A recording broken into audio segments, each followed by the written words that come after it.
కడప జిల్లాలో వైసీపీ నేతల ఆందోళన ఉద్రిక్తతకు దారితీసింది. 100 కోట్ల రూపాయల విలువ చేసే చార్టబుల్ స్థలంపై టీడీపీ నేతలు కన్నేశారని వైసీపీ శ్రేణులు మండిపడ్డారు.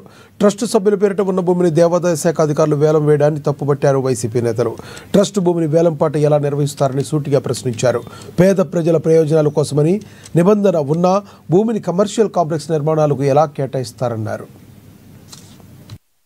ఇంత దుర్మార్గమైనటువంటి కోట్ల రూపాయల ప్రభుత్వ ఆస్తిని దోచుకునేదానికి ఇంత కన్స్ట్రక్షన్ జరుగుతూ ఉంటే 50 లక్షల రూపాయలు పార్టీ ప్రభుత్వానికి కార్పొరేషన్ నిధులు కట్టాలి. కనీసం ఈ కట్టడానికి సంబంధించిన వాటర్ కానీ ఎటువంటి పర్మిషన్ లేదు. 1.5 సెంటు ఒక పేదవాడు ఇల్లు కడతా ఉంటే కొక్లైన్లు పెట్టి జేసీబీలు పెట్టి పగలగొట్టే కార్పొరేషన్ అధికారులు మీరు ఈ రోజు ఎన్ని లక్షలకు అమ్ముడు పోయారు. దీని వెనక ఎంత ముట్టింది, మీకు అధికారులకు ఎంత ముట్టింది, నాయకులకు ఎంత ముట్టింది. ఇన్ని కోట్ల రూపాయల ఆస్తి ఇంత దౌర్జన్యం, ఇంత పట్ట పగులు కన్స్ట్రక్షన్ జరుగుతూ ఉంటే ఇప్పటి వరకు కూడా కార్పొరేషన్ అధికారులు 3 పార్టీలు ఈ రోజు ప్రధానమైన ప్రతిపక్ష పార్టీ ఉదయం నుంచి ఇక్కడ ఉంటే కార్పొరేషన్ అధికారులు మేము ఆపేసా ఉంటాం. ఎక్కడ ఆపారు మీరు ఆపినట్టు ఎక్కడ నోటీస్ ఉందే? మీరు ఆపినట్టు బోర్డు ఒక రేకు వేసుకుంటే వచ్చి జేసీబీలు తీసుకొచ్చి పాల్గొడతారు.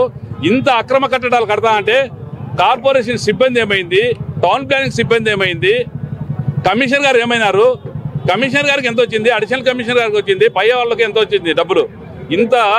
ఇంత దారుణంగా కోట్ల ప్రాపర్టీని వాళ్ళు ఈరోజు అక్రమంగా దౌర్జన్యంగా ఇక్కడ ఆక్యుపై చేసుకుని ఇక్కడ ఇంత కట్టడాలు కడతాంటే ఎవరే కానీ అనుకుంటే ఇది లేదు.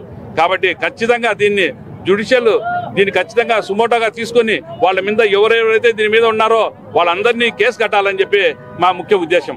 వాళ్లకు